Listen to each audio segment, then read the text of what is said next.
Bismillahirrahmanirrahim. Assalamualaikum warahmatullahi ta'ala wabarakatuh. Waalaikumsalam warahmatullahi wabarakatuh.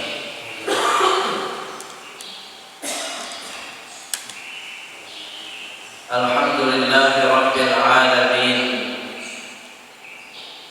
Wa bihi nasta'in wa nastaghithu ala umuri dunya waddin. Wassalatu wassalamu ala habibina wa nabiyyina Muhammadin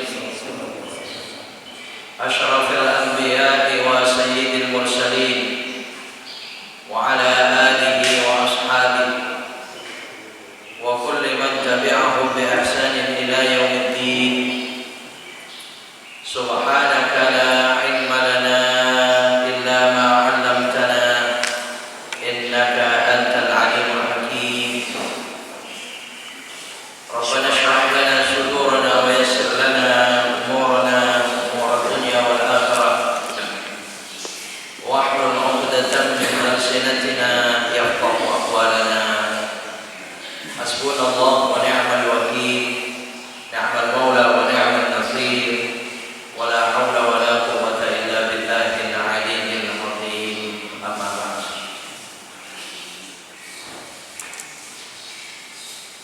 Hadirin hadirat bapak-bapak, ibu-ibu, saudara-saudara sekalian, para jamaah salat subuh wa ta'lim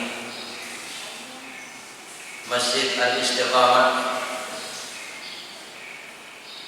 Hadirin hadirat kaum muslimin dan muslimat, wabil khusus segenap takmir dan pengurus Masjid Al-Istiqamah, para asatidzah, para ustadzat, muallimin, muallimat, segenap tokoh masyarakat dan sepuh masyarakat sekitarnya yang ikut hadir bersama-sama, semua yang hadir pagi hari ini di tempat yang mulia, di waktu yang mulia pula. Kita semua insyaallah hamba-hamba Allah yang senantiasa dimuliakan oleh Allah Subhanahu wa taala. Amin Allahumma. Sekali lagi kita bersyukur kepada Allah Subhanahu wa taala atas segala rahmat, nikmatnya, hidayah, inayahnya. Hanya dengan pertolongan Allah Subhanahu wa taala kita bisa melaksanakan apa saja rencana-rencana kita, keinginan-keinginan kita. Hanya dengan rahmat Allah Subhanahu wa taala kita selalu berada pada jalannya yang benar, yang baik. Dan hanya dengan rahmatnya pula kita setiap saat bisa taqarrub, mendekatkan diri kita kepada Allah. Termasuk pagi hari ini dengan penuh kenikmatan Allah rezekikan kita melaksanakan ibadah salat subuh berjamaah dan istiqamah mudawamah kita lanjutkan dengan ta'lim, saling wasiat, saling tausiah, saling berpesan, saling mengingatkan di antara kita dalam keimanan dan ketakwaan kita kepada Allah Subhanahu wa taala. Dan yang sangat tinggi harapan kita bukan semata-mata isi daripada kajiannya, bukan semata-mata pembahasannya, tetapi betapa mulianya kita duduk semacam ini di hadapan Allah. Betapa tingginya janji Allah dalam hadis-hadis Nabi Shallallahu Alaihi Wasallam dengan berlama-lamanya kita duduk di masjid. Betapa kecintaan Allah Subhanahu Wa Taala kepada orang-orang yang memakmurkan masjid. Dan yang sangat kita harapkan pula adalah jaminan ketenangan, kesenangan, bahkan keselamatan dan keamanan yang dijanjikan Allah Subhanahu wa taala kepada orang-orang seperti kita semuanya di mana saja berada. Semoga saja semua janji itu Allah buktikan, Allah rezekikan kepada kita semua. Amin Allahumma. Hadirin hadirat bapak-bapak, ibu-ibu, saudara-saudara sekalian, pertemuan pagi hari ini mari kita mengulangi kembali akan kita mengkaji sebagian ayat-ayat Allah maupun hadis-hadis Nabi Shallallahu Alaihi Wasallam yang sebentar lagi kita akan memasuki Dzulhijjah, ya, bulan Dzulhijjah. Kurang lebih hari ini tanggal 29, ya, sudah tanggal 29. Ya, bisa jadi besok yang memang sudah bulan Dzulhijjah, atau wallahu alam kita melihat keputusan pemerintah, ya. Maka bapak-bapak, ibu-ibu, saudara-saudara sekalian, rahimakumullah, kita bersyukur kepada Allah Subhanahu wa taala kembali Allah memudahkan kita berada di bulan mulia yang dimulai dengan bulan Dzulqa'dah ini dan akan memasuki bulan Dzulhijjah, di mana saudara sekalian kita maklum seluruhnya bahwasanya bulan Dzulhijjah itu bulan lagi mulia di atas mulia. Dzulhijjahnya Ashhurul Hurum, bagian dari 4 bulan mulia. Kemudian ada hadis khusus, bahkan ayat Al-Quran secara khusus, ketika Allah Subhanahu wa taala berfirman, wal fajri wa layalin ashr. Wal fajri, demi waktu fajar, wa layalin ashr, dan demi malam-malam 10. Ini banyak para ulama mufassirun menafsirkan ayat ini. Wal fajri itu demi waktu fajar, di surah Al-Fajr ayat 1 dan 2 itu, ya, demi waktu fajar itu, ay fajru awwali Dzulhijjah, adalah fajar hari pertama bulan Dzulhijjah. Ya kalau besok Pak, hari Ahad bulan Dzulhijjah, ya berarti besok subuh ini wal fajri. Tapi ada lagi ulama yang menafsirkan wal fajri, demi waktu fajar itu adalah fajru yaumi Idul Adha, adalah fajar di hari tanggal 10 Dzulhijjah, Idul Adha. Ya nanti kurang lebih ya, wallahu alam tanggal 10 Dzulhijjah. Jadi wal fajri bisa besok atau nanti tanggal 10, yang dua-duanya sama-sama dimuliakan Allah Subhanahu wa taala. Maka mari kita saling mengingatkan di antara kita, alhamdulillah rahimahullah. Ya. Adapun walayalin ashr, malam-malam 10 itu, banyak para ulama-ulama mufassirin itu menafsirkan asyrul awail min syahri Dzulhijjah, ya, adalah 10 awal daripada bulan Dzulhijjah. Jadi walayalin ashr, malam-malam 10 itu adalah malam-malam 10 awal Dzulhijjah, ya dari nanti malam, ya dari nanti malam sampai malam tanggal 10. Nah, ini asyrul awail min syahri Dzulhijjah, layalin ashr. Sekalipun ada sebagian ulama menafsirkan karena dikaitkan dengan ayat sesudahnya wasyaf'i wal watr, demi genap dan demi ganjil, ya. Allah menyatakan demikian, maka layalin ashr itu 10 akhir Ramadan, ya. Sama-sama dimuliakan Allah Subhanahu wa taala. 10 akhir Ramadan kita maklum begitu mulia di hadapan Allah. Pun juga demikian asyrul awail min syahri Dzulhijjah, 10 awal Dzulhijjah ini. Dan 10 awal Dzulhijjah pun dikuatkan dengan hadis Nabi sallallahu alaihi wasallam. Nabi bersabda, "Ma min ayyamin al-'amalu shalih ahabbu ila Allah taala min hadhihi al-'ashr." Tidak ada dari hari-hari yang amal-amal saleh lebih dicintai oleh Allah Subhanahu wa taala dibanding 10 ini atau 10 hari ini. Nah, 10 hari ini itu maksudnya adalah asyrul awail min syahri Dzulhijjah. Karena Nabi pada saat itu bersabda di akhir Dzulqa'dah ini, di awal Dzulhijjah itu. Hadirin rahimakumullah, sehingga kita akan memasuki awal Dzulhijjah. Maka dengan hadis ini mari Bapak Ibu Saudara sekalian, ya kita tingkatkan amal saleh. Makanya kita alhamdulillah luar biasa di masjid ini Pak, dalam situasi seperti sekarang ini mulai lagi banyak orang-orang sudah mulai takut lagi ke masjid Pak, betul ya? Sudah mulai banyak ini takut ke masjid berjamaah, sudah mulai banyak sepi lagi di masjid-masjid. Sudah banyak spanduk-spanduk itu di masjid-masjid itu diumumkan, sementara masjid ditutup, sementara berjamaah ditiadakan, sementara Jumat ditiadakan. Subhanallah, yaitu silakan dengan pendapatnya masing-masing ya, dengan keyakinannya masing-masing. Mudah-mudahan ya semua ya tidak disalahkan oleh Allah. Kalau sampai disalahkan ya kasihan gitu Pak. Allah. Ya, nah, tidak demikian dengan kita semua, masya Allah. Ya, kita semua adalah orang-orang yang terus takarrub, mendekatkan diri kepada Allah, memakmurkan masjid karena keyakinan kita dengan hadis-hadis Nabi Shallallahu Alaihi Wasallam yang pernah saya sampaikan, pernah kita kaji. Bahkan tadi saya mengingatkan pula ada jaminan Allah, ada jaminan Allah Subhanahu Wa Taala, wa qabda min Allah. Hadirin rahimakumullah. Jadi sejak besok tanggal 1 Dzulhijjah mari kita tingkatkan entah yang mana amal soleh, karena ahabbu ilallah, sangat dicintai oleh Allah Subhanahu Wa Taala.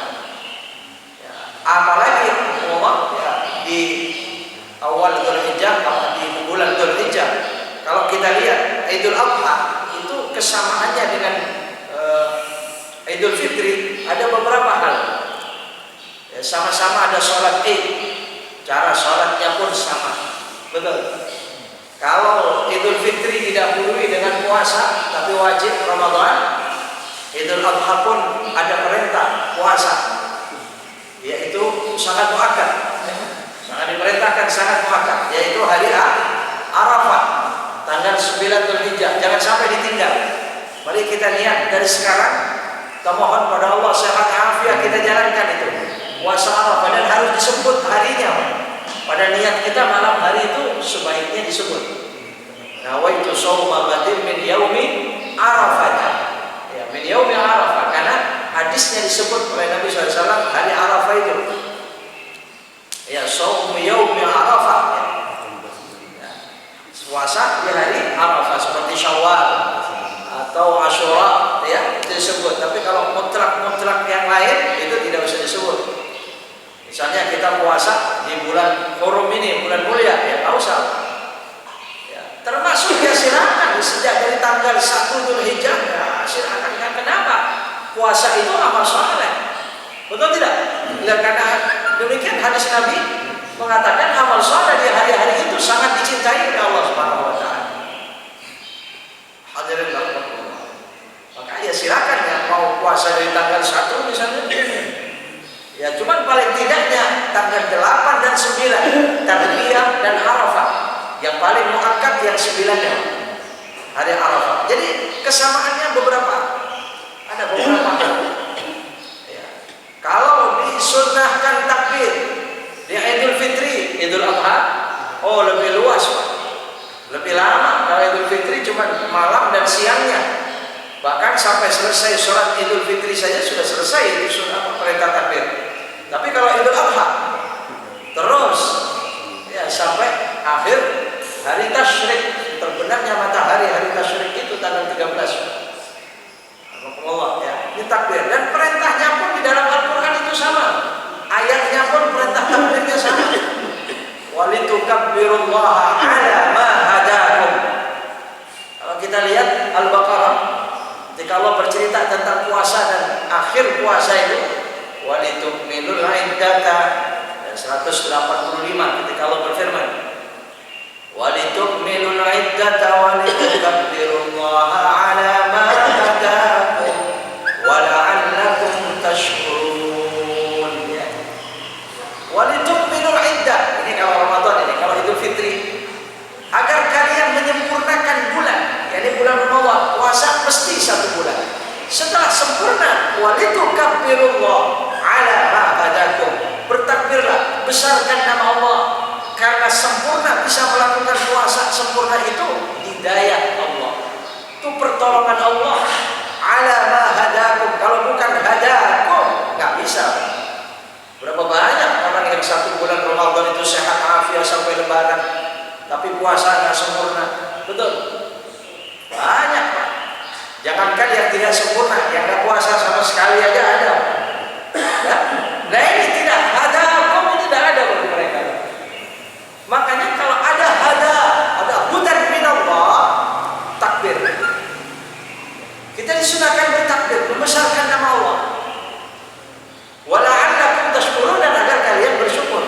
Sementara di Idul Adha sama. Kadzalika sakhkharaha lakum walitukabbirullaha ala ma hadakum wa basyiril muhsinin. Sama, Setelah Allah Subhanahu wa taala bercerita tentang hewan kurban, hewan kurban itu bisa Allah tundukkan untuk kita dan Allah berikan hidayah, petunjuk, dihalalkan untuk dinikmati, dimakan. Itu hidayah dari Allah, itu petunjuk Allah. Kalau bukan karena itu kita nggak tahu. Betul tidak? Bahkan ya mungkin tidak senikmat itu kita mengkonsumsi, kita menikmati, memakannya. Maka itu ala ma hadakum. Sama, walitukabbirullah ala ma hadakum. Bertakbirlah, besarkan nama Allah atas hidayah yang Allah berikan kepada kalian. Wa basyiril muhsinin, dan berikan kabar gembira kepada orang-orang yang melakukan kebaikan-kebaikan. Muhsinin, orang-orang yang baik. Nah, bagaimana kebaikan kita? Ya, tentu sejak awal Dzulhijjah itu sudah banyak kita meningkatkan diri kepada Allah. Apa syariat-syariat di dalam agama kita lakukan. Dan yang kesempatan lagi Bapak Ibu rahimahullah akan berada di malam-malam mulia di awal Dzulhijjah 10 awal ini. Kita banyak menangis pada Allah Subhanahu wa taala. Kembali kita banyak munajat, takarrub kita kepada Allah, memohon apa saja dengan segala hajat kita, bahkan hajat negara kita dan saudara-saudara kita. Ini sekarang ini Bapak ya Allah alam, ya karena info itu begitu cepatnya sampai kepada kita zaman sekarang ini ya, jadi berita-berita kematian itu ya Allah ya, bahkan wafatnya banyaknya para ulama. Ini sebenarnya yang Allah ya Allah alam, Allah berkehendak apa, kita bukan berarti memakna-maknai buruk, tidak. Karena kalau memakna-maknai buruk jangan itu jadi doa, jangan. Cuman tetap saja paling yang sangat penting doa kita, Allahumma la tahrimna ajrahum wa la taftinna ba'dahum waghfir lana wa lahum. Hum ini tujukan kepada para ulama yang wafat dan dipanggil Allah Subhanahu wa taala, termasuk ketua MUI kita Tangerang, Allah Kiai Barmawi Razali Darmuli, masyaallah, Allah seorang yang sangat alim, da'i billah, orang-orang muflisin billah, doa-doanya diterima Allah Subhanahu wa taala. Sekarang sudah tidak lagi kita akan mengaminkan doa-doanya. Para ulama ketika dalam tahajudnya mendoakan kita kaum muslimin. Para ulama dalam munajat-munajatnya ingat kepada kita semua kaum muslimin. Betapa dalam khutbah Jumatnya setiap saat Allahumma ighfir lil muslimin wal muslimat. Sekarang tidak lagi kita bisa mengaminkan doa itu dari lisan-lisan mereka. Berapa banyak, termasuk di daerah saya Madura, itu infonya Masya Allah sekian banyak, bahkan yang saya terima itu sudah mencapai 35 orang dalam waktu sebentar. Wallahu alam, Allah ya mungkin zaman dulu pun mungkin sama, tapi karena berita tidak cepat sampai info sehingga ya tidak seperti sekarang. Sekarang begitu cepatnya sampai informasi ini Pak kepada kita, sehingga kita jadi lebih banyak tahu. Wallahu alam, tetapi Allah tetap dipanggilnya wafatnya seorang ulama itu tercabutnya autadud dunya, pasak-pasak dunia. Maka subhanallah wallahu alam, maka saya menjadi ya setuju dengan orang yang mengatakan kalau orang mau membongkar rumah mewah, ya rumah mewah mau diamplukin, itu benda-benda berharganya disingkirkan dulu, betul tidak? Benda-benda berharganya di dalam rumah mewah itu dikeluarkan dulu. Masa iya dibiarkan diamplukin barang mewah? Kata apa benda-benda mewah itu berharga itu akan dibiarkan di dalam? Nah, rumah mewah kita Indonesia, ini barang-barang berharganya sudah mulai disingkirkan oleh Allah, sudah mulai dikeluarkan dari rumah mewah ini oleh Allah Subhanahu wa taala. Barang-barang berharga itu para ulama, mereka para kekasihnya. Allah Subhanahu wa taala menahan balanya itu karena ulama, karena orang-orang yang takarrub kepada Allah. Apa yang akan terjadi hadirin hadirat rahimahullah akan datang di negara kita ini wallahu a'lam?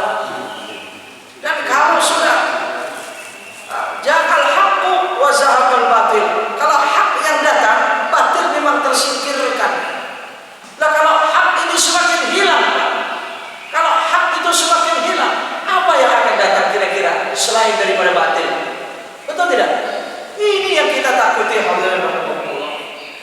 Adanya para ulama saja, dengan banyaknya para ulama saja, batil-batil itu berebut ingin mempunyai kekuatan dan kekuasaan.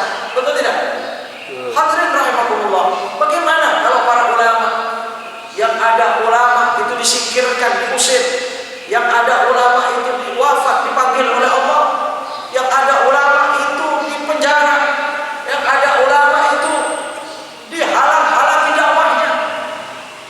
Kalau ini sudah sekalian yang terjadi di tengah-tengah kita, wallahu a'lam, maka sekali lagi tangisan kita kepada Allah Subhanahu wa taala yang sangat diharap pada saat-saat ini. Ketika kita berdoa, jangan sekali-kali kita doa hanya untuk diri kita. Selesai tahajud, angkat dengan sesungguhnya tangan kita, mohon dengan sesungguhnya kepada Allah. Ya muhawwilal ahwal, hawwil ahwalana ila ahsanil hal. Hanya Engkau ya Allah yang bisa memutarbalikkan keadaan. Maka baliklah, putarlah keadaan ini kepada yang lebih baik. Itu barangkali tangisan kita di antara saudara-saudara sekalian, di antaranya sudah. Dengan redaksi doa kita silahkan entah yang mana. Apa mungkin ya Allah, Allah Subhanahu wa taala dengan lalai kita, dengan kesalahan kita masih terus menghukumnya dengan sedemikian rupa. Wallahu a'lam nasib, hari-hari akan datang kita tidak mengerti. Ini hanya saya teringat Allah dengan ya pada saat ini situasi kita. Ini teringat dengan para ulama yang banyak dipanggil Allah Subhanahu wa taala. Mari ya sekali pada kesempatan ini mumpung kita ingat, kita membaca Al-Quran surah Al-Fatihah, kita tunjukkan pada mereka para auliaillah, para kekasih Allah, para ulama, hamba-hamba soleh di mana saja dipanggil Allah Subhanahu wa taala. Semoga mereka semua betul-betul diterima oleh Allah dengan segala amal solehnya. Mereka diampuni segala kesalahannya, dakwahnya menjadi sedekah jariahnya yang menggembirakan mereka di alam barzahnya dan di hadapan Allah Subhanahu wa taala. Dan manfaat daripada dakwah mereka tidak akan terhenti. Mudah-mudahan dari kita memohon kepada Allah agar kiranya Allah Subhanahu wa taala tidak memfitnah kita sepeninggalan mereka. Mereka dipanggil Allah, kita tidak akan mendapatkan fitnah. Allah ganti, Allah utus, Allah jadikan ganti badal yang banyak di muka bumi ini, terutama di negara kita. Semoga bermunculan para ulama-ulama yang betul-betul ikhlas kepada Allah Subhanahu wa taala, yang betul-betul doanya diijabah oleh Allah Subhanahu wa taala. Ala hadhihi wa li kulli niyatin shalihah wa ila hadratin Nabi Muhammadin sallallahu alaihi wasallam. Al-Fatihah. A'udzu billahi minasyaitonir rajim. Bismillahirrahmanirrahim. Alhamdulillahirabbil alamin. Arrahmanir rahim. Maliki yaumiddin. Iyyaka na'budu wa iyyaka nasta'in. Ihdinas siratal mustaqim. Siratal ladzina an'amta 'alaihim ghairil maghdubi 'alaihim waladdallin. Hadirin hadirat rahimakumullah. Taqabbalallah, semoga dijabah oleh Allah Subhanahu wa taala, termasuk segala hajat kita. Di antara kita ada yang sakit, keluarga kita semoga segera disembuhkan, diberikan pertolongan dan Allah didatangkan kesehatannya oleh Allah Subhanahu wa taala. Hadirin rahimakumullah, waktu mungkin masih ada, mari kita lanjutkan kajian kita yang selain daripada kajian awal Dzulhijjah, 10 awal Dzulhijjah, termasuk Idul Adha. Pada saat ini ya kita tetap memohon berdoa kepada Allah Subhanahu wa taala. Salat Idul Adha mudah-mudahan masih bisa terlaksana walaupun tidak sebagaimana mestinya, dan mudah-mudahan siapapun di antara kita tidak meninggalkan salat Id sebisa kita, semampu kita seperti apa. Ya, kalau bisa tetap dilaksanakan di masjid, di lapangan dan sebagainya dengan prokes dan sebagainya, Masya Allah. Ya, itu tentunya yang kita harap. Tapi kalau tidak, tetap laksanakan sekalipun di rumah. Karena bisa dilaksanakan masing-masing. Hanya sudah sekalian, Allah tetap sholat muakkad, apalagi sholat Id. Sholat Id yang contohnya oleh Nabi SAW, sekalipun sholat sunnah itu dilakukan dengan cara berjamaah. Ya, maka kalau bisa pelaksanaannya ya tetap seperti yang dicontohkan Nabi, sholatnya berjamaah dengan banyaknya takbir, kemudian ada 2 khutbah yang sempurna, yaitu Itu pelaksanaan sholat Id, baik Idul Fitri ataupun Idul Adha. Terlepas daripada situasi darurat, wallahu a'lam. Hadirin rahimakumullah, dan juga demikian kurban. Ya, saya atau kita semua berharap kurban pun dapat terlaksana dengan sebaik-baiknya. Entah seperti apa pelaksanaannya, karena sangat sedih kalau harus ditiadakan begitu saja. Tapi informasinya Pak, ya bukan informasi lagi, saya langsung ketemu dengan panitianya Pak. Itu sudah sulit di suatu tempat itu untuk kurban. Karena ya, akhirnya keputusan rapatnya yang sudah kolektif, sudah masuk ke panitia, itu disimpan untuk tahun akan datang. Allah, sedih kita Pak. Betul tidak? Sedih Pak. Ini sudah ada yang semacam itu. Karena adanya ya intimidasi, ancaman-ancaman ke masjid itu. Apa yang terjadi semacam itu Pak? Ya, akhirnya ya mau apa, cari selamat kan pengurus. Nah ini ancaman-ancaman yang mengancam ini kira-kira ya Allah kemana? Ya paling tidak ya sudahlah diam, paling tidak gitu ya. Ya atau mungkin Allah seperti apa? Ya ini kita semua berbeda. Ambillah ya sikap-sikap yang bijak, yang tentunya atas dasar ingin keridhaan Allah Subhanahu wa taala yang kita inginkan itu. Ya, sehingga kurban, mari kita mengkajinya sekali lagi dalam kesempatan ini. Itu sangat kuat. Perintahnya sangat kuat. Mulai daripada langsung hadis bahkan ayat Al-Quran sampai yang dilakukan langsung oleh Nabi. Kalau sholat itu paling ada dalilnya itu secara umum. Kalau kita kembali kepada ayat Quran yang menjadi dalil perintah kurban, surah Al-Kautsar, fasholli li rabbika wanhar. Wanhar itu kurban, fasholli sholat. Banyak ulama menafsirkan fasholli ini sholat Id. Sekalipun ini bagian daripada syukur terhadap nikmat Al-Kautsar, maka sholat di sini ya semua sholat. Ya, tapi karena dikaitkan di alaqahnya adalah wanhar, maka sholli ini Idul Adha. Hadirin rahimahullah. Ya. Nah ini sholat Id itu memang dilakukan oleh Nabi, tetapi tidak sedetail kurban yang diceritakan oleh Allah dalam Al-Quran. Ya. Tapi kalau kurban itu sudah jelas sekali. Wal budna ja'alna lakum min sya'airillah. Ya, surah Al-Hajj. Ketika Allah Subhanahu wa taala berfirman di surah Al-Hajj, surah yang ke-22. Ya. Surah yang ke-22 surah Al-Hajj, di ayat wal budna ja'alna 36. Sebenarnya dari ayat 34. Wa likulli ummatin ja'alna mansakan liyadhkuru ismallah 'ala ma razaqahum min bahimatil an'am. Ketika Allah mengatakan bagi setiap umat kami jadikan cara penyembelihan, mansakan ini penyembelihan hewan, kurban. Ya. Jadi setiap umat, jadi pelaksanaan kurban itu sebenarnya bukan cuma Nabi Muhammad SAW saja. Dari sebelumnya setiap 10 Dzulhijjah itu sudah ada pemotongan kurban di sekitar Ka'bah. Pemotongan hewan kurban itu sudah terjadi. Cuma mereka itu salah niatnya. Karena di sekitar Ka'bah pada saat itu banyak berhala-berhala, maka mereka menyembelih hewan kurban itu untuk berhala. Nah, di sini salahnya. Datang Nabi SAW, diutusnya Nabi. Akhirnya pelaksanaan pemotongan hewan kurban yang dilanjutkan. Jadi ritual acaranya dilanjutkan, niatnya diluruskan. Ajaran Nabi SAW. Makanya jangan sampai menyembelih hewan kurban itu tidak menyebut nama Allah. Paling tidak Bismillah. Sempurnanya Bismillahirrahmanirrahim, Allahu Akbar. Itu pada saat mengayunkan goloknya. Sebelumnya itu Bismillah dibaca lengkap. Bismillahirrahmanirrahim dan sholawat. Ini sunnahnya. Sholawat. Allahumma sholli ala sayyidina Muhammad. Baru doa Allahumma inna hadza minka wa ilaika menyembelih sendiri Pak, hewan kurbannya. Fataqabbal minhu kalau untuk orang, kalau dia wakil. Fataqabbal minhum kalau mereka orang banyak. Baru bismillahirrahmanirrahim, Allahu akbar. Ayunkan goloknya. Jangan sampai lupa itu bismillah.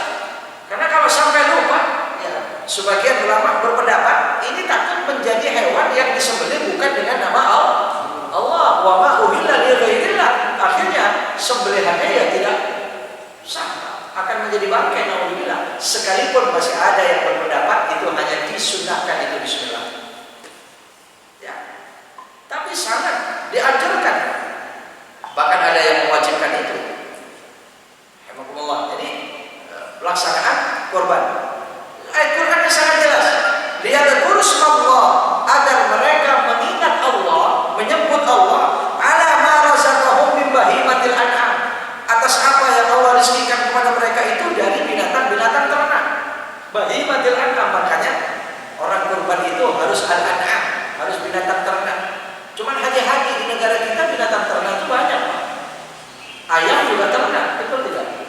Ya jangan korban ayam. Bebek juga ternak, ya banyak sekali ternak.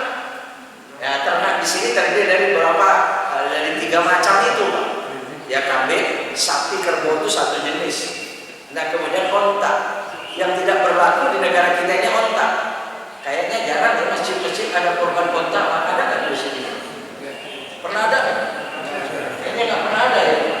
Ada orang korban onta. Jadi kayak orang berlaku ini. Padahal ayatnya di dalam Al-Quran itu nggak pernah nyebut sapi. Lah ya, coba ayat yang ke-36-nya itu. Wal budna ja'alnaha lakum min sya'airillah lakum fiha khair. Dan onta itu kami jadikan bagi kalian sebagai syiar Allah. Sebagai syiar Allah. Lakum fiha khair. Bagimu banyak kebaikan-kebaikan.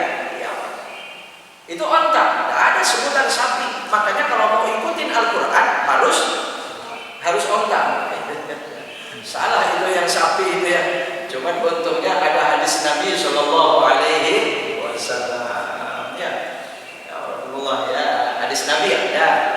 Kambing itu di Al-Quran ya tidak ada. Bahkan yang banyak dilakukan oleh Nabi itu kambing. Ya. Itu ayatnya. Fadhkuru smallahi 'alaiha shawab.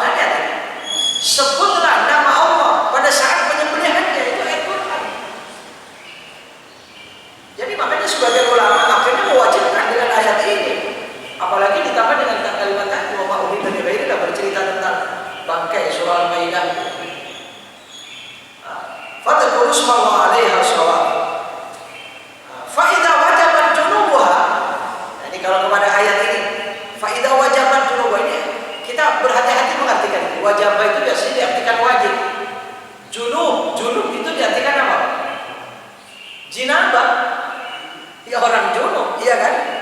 Bukan di sini, Pak. Ya ada janub itu ya kanan kiri kita, sebelah kita.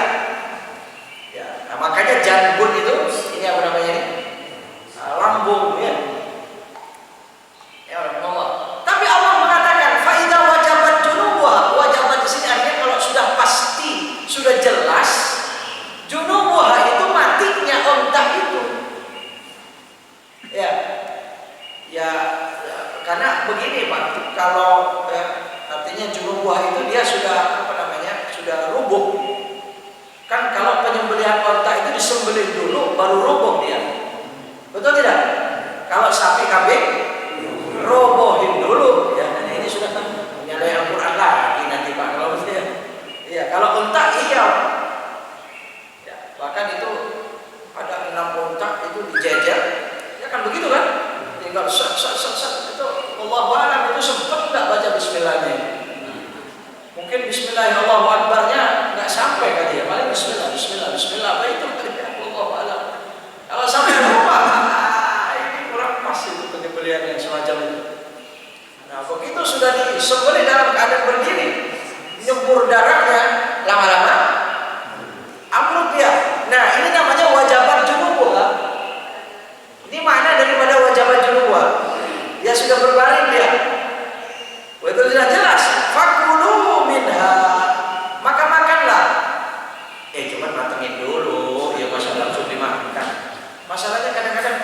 pas-pasan dengan ayatnya, dengan hadisnya sih Pak ya. Iya, di sini tidak ada suruh masak dulu Pak. Ya, jadi makanan artinya apa? Sudah halal. Begitu sudah ada sumber semacam itu berarti sudah halal, silakan makan. Fakulu minha. Makanya dengan ayat ini akhirnya dalam ilmu fikih itu dibahas orang yang kurban disunnahkan ikut makan. Sekalipun sekali makan.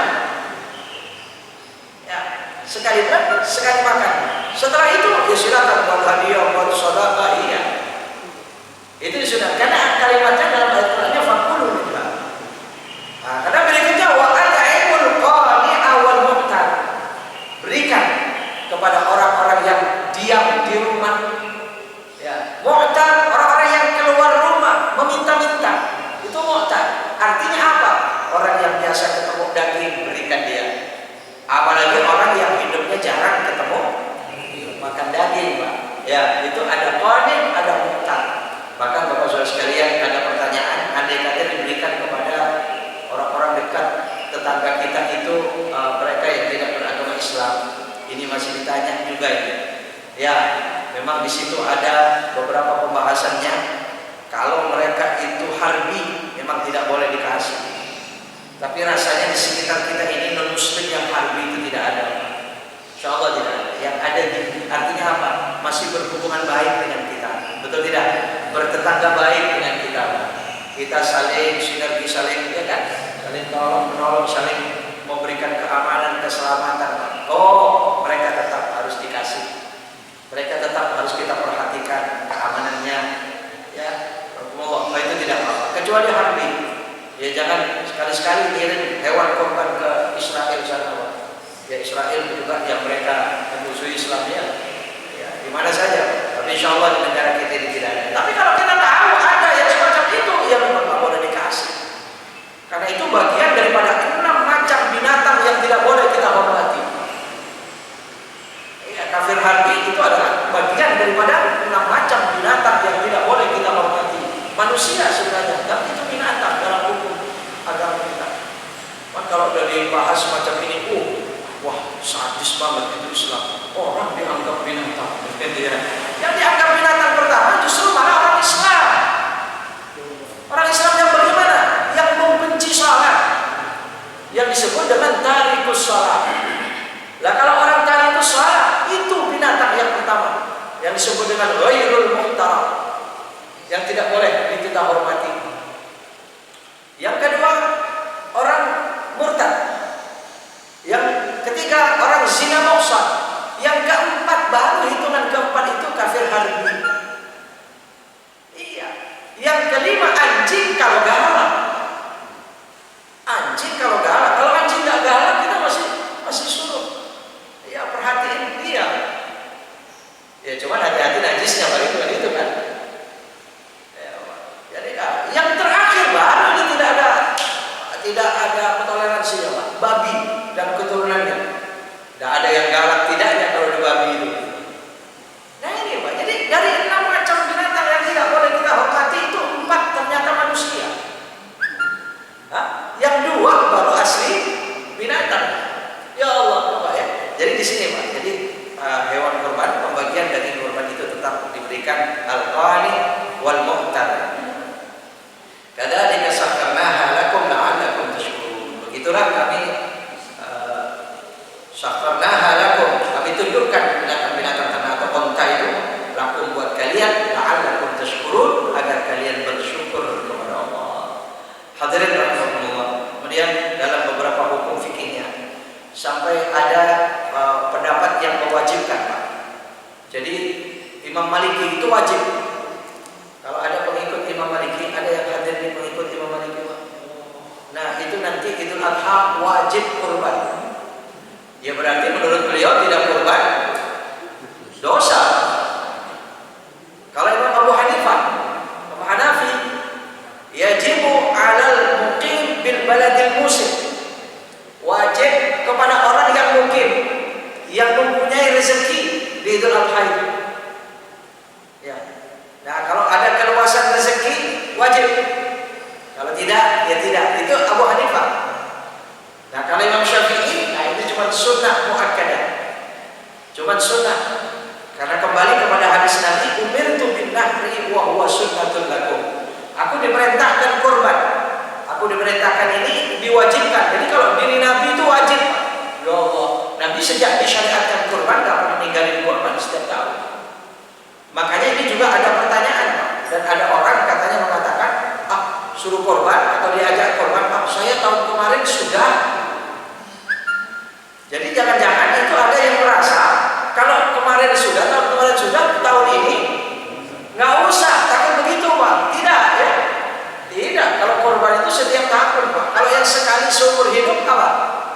Akikah. Iya, kalau akikah cukup pada waktu kita masih bayi dulu ya, sama orang tua kita. Atau kita yang mengkodanya ya silakan seumur hidup sekali. Ya. Jadi kalau kurban ya setiap saat, setiap tahun ketika Allah memberikan rezeki. Imam Abu Hanifah mewajibkan bagi orang yang punya keluasan rezeki. Kemudian bahkan hadis Nabi, kutiba alayya nahru wa laysa biwajibin alaikum. Ini yang diambil oleh Imam Syafi'i. Diwajibkan bagiku kurban, tidak wajib bagi kalian. Dan dalam Sahih Muslim hadis Ummu Salamah, ini umum hadis ini dikaji pada saat-saat ini, bahwasanya Nabi bersabda, "Idza ra'aitum hilala dzil hijjati wa arada ahadukum an yudhhiya falyumsik an sya'rihi wa adfarihi." Jadi berdasarkan hadis ini begitu sangat muakkad perintah, begitu sangat kuat perintah kurban itu. Kalau kalian sudah melihat tanggal 1 Dzulhijjah, berarti bisa jadi besok ya. Kalau sudah tanggal 1 Dzulhijjah dan sudah berniat untuk kurban, sudah niat untuk kurban nih, maka tahanlah. Jangan motong kuku, jangan motong rambut ya. Jangan motong kuku, jangan motong rambut. Disunahkan semacam itu. Kenapa? Nah, ini kadang-kadang suka ditanya, apa kaitannya sih rambut kita dengan kambingnya? Kuku kita dengan kambing yang bakal dipotong, kuku kita yang dilarang gitu ya, yang dilarang dipotong ya. Ya warahmatullah, ini masya Allah hikmah ya, makna daripada larangan potong kuku, potong rambut untuk orang yang ingin berkorban itu luar biasa, Pak. Satu, ketaatannya kepada Allah. Orang kalau diuji dengan ketaatan, diperintah yang di luar itu tidak diperintah. Diperintahkan pada saat itu, yang pada saat lain tidak diperintah. Ini berapa banyak? Ya, coba lihat bulan puasa. Di hari lain halal makan, betul? Di bulan puasa haram kita makan. Coba terbalik. Kenapa? Ketaatan, ujian, diuji oleh Allah. Coba yang halal, yang kau sukai, kalau saya larang kayak gimana? Betul tidak? Ini Pak, makanya kita jangan perintah dengan larangan semacam itu, jangan banyak tanya, jangan cerewet, jangan ngeyel, gitu kan? Allah, iya lihat, Bani Israel hancur itu ya karena ngeyelnya mereka. Nah ini, tapi hati-hati dalil-dalil semacam ini nanti dimanfaatkan menjadi dalil-dalil keinginannya. Ini hati-hati juga di sini. Alhamdulillah. Ya, bulan puasa yang halal minum di hari lain, haram minum di bulan puasa. Diuji oleh Allah dengan larangan yang semacam itu. Motong kuku, motong rambut hal sepele di hari-hari lain, betul tidak? Sekalipun ada perintahnya, ya diperintahkan itu. Motong kuku, motong rambut diperintahkan. Kalau rambut sudah panjang disunahkan ya. Ya selain dari perempuan, kalau kuku sudah panjang disunahkan dipotong. Kenapa ini orang yang mau berkorban? Hanya 10 hari. Nanti selesai hewan korbannya dipotong sudah boleh. Ya, ini kemudian kalau kita lihat, kita saat ini bersamaan dengan waktu ihram orang haji. Lihat orang ihram, potong kuku, potong rambut, haram, dilarang. Kenapa demikian? Satu, memang ujian diuji oleh Allah demikian. Yang kedua, betapa terhormatnya satu helai rambut dan satu kuku di hadapan Allah Subhanahu wa taala. Apa terhormatnya kuku kaki? Coba. Apa terhormatnya, apa mulianya kuku kaki yang kaku-kaku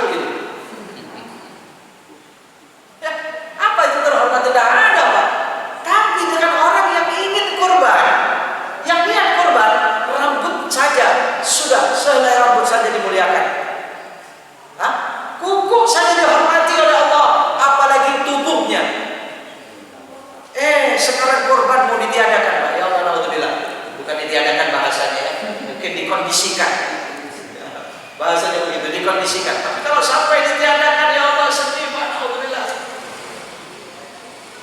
Terhormat yang semacam ini kan akan hilang. Rambutnya sangat dihormati, kukunya sangat dihormati oleh Allah. Apalagi tubuh orang-orang yang berkorban ini. Ya, ini hadis Rasul Shallallahu Alaihi Wasallam. Kemudian secara hukum fikihnya pun saking wajibnya andai kata satu keluarga, ini waktunya sudah lewat ini ya.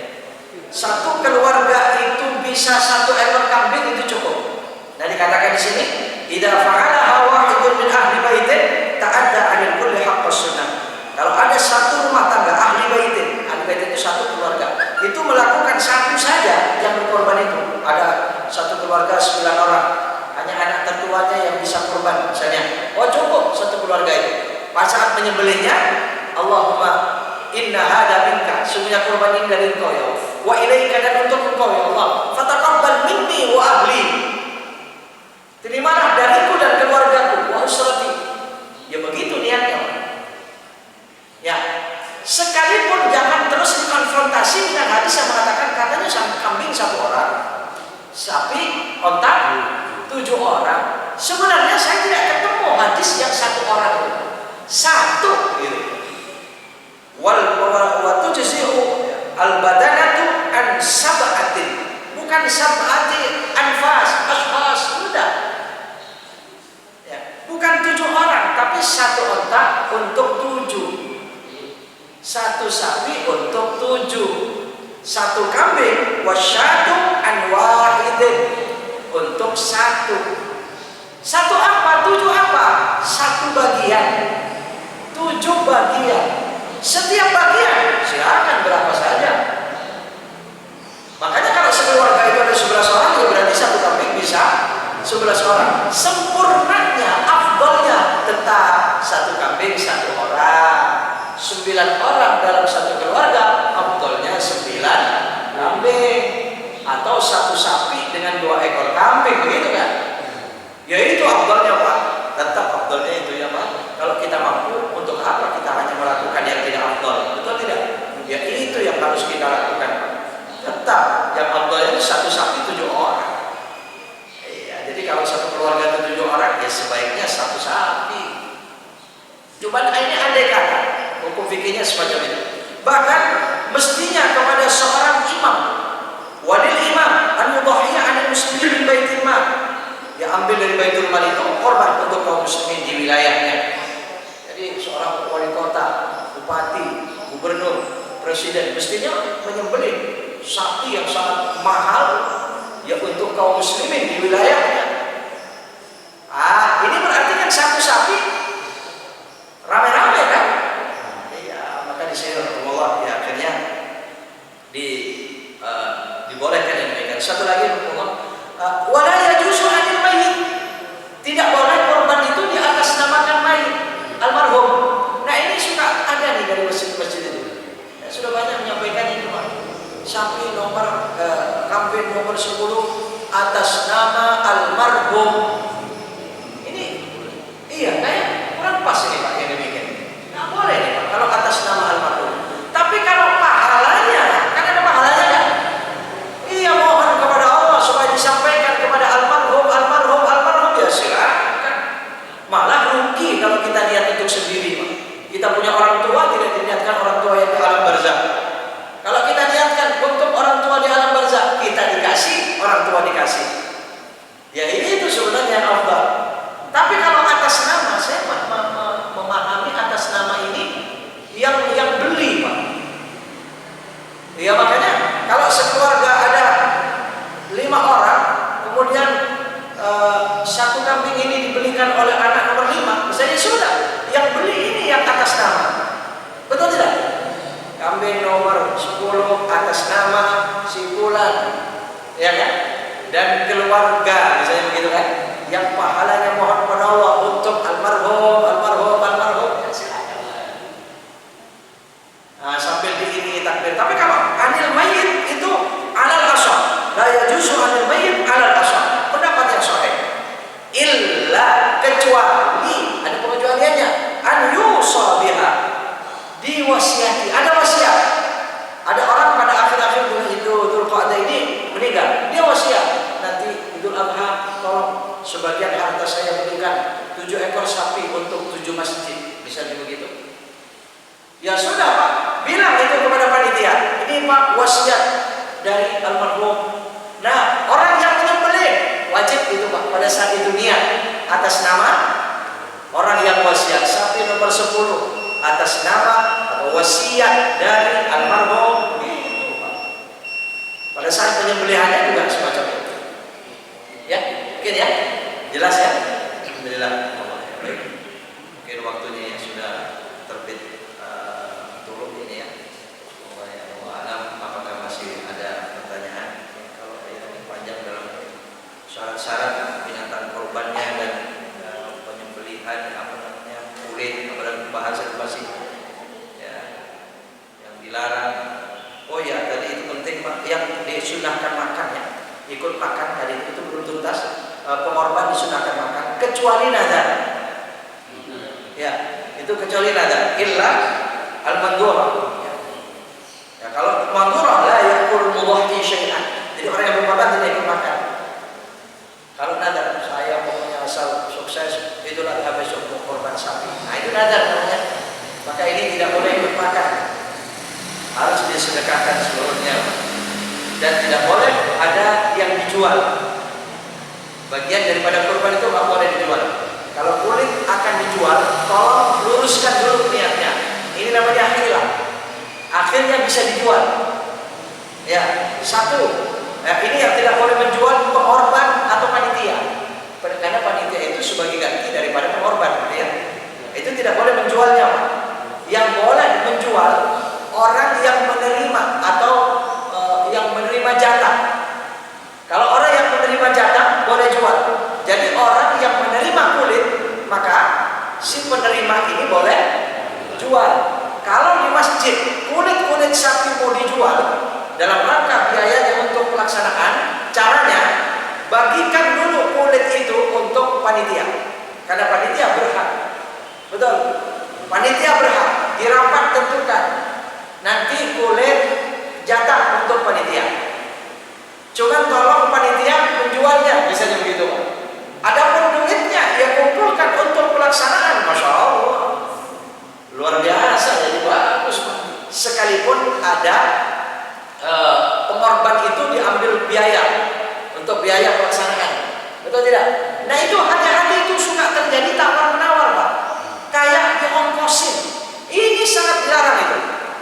Nggak boleh pelaksanaan kurban itu dibayar diongkosin. Ongkos yang nggak boleh, upah itu nggak boleh. Makanya kalau kulit itu diakatkan sebagai upah itu nggak boleh. Kalau upah, tapi kalau jatah beda. Karena kalau upah nanti tawar menawar, saya dibukain berapa?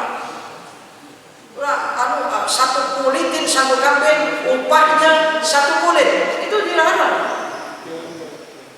Ya tapi Anda nanti akan mendapatkan jatah kulit lain. Mau jatah berapa silakan saja, mau dia jual atau tidak ya silakan saja. Mungkin ini barangkali lebih diluruskannya Pak.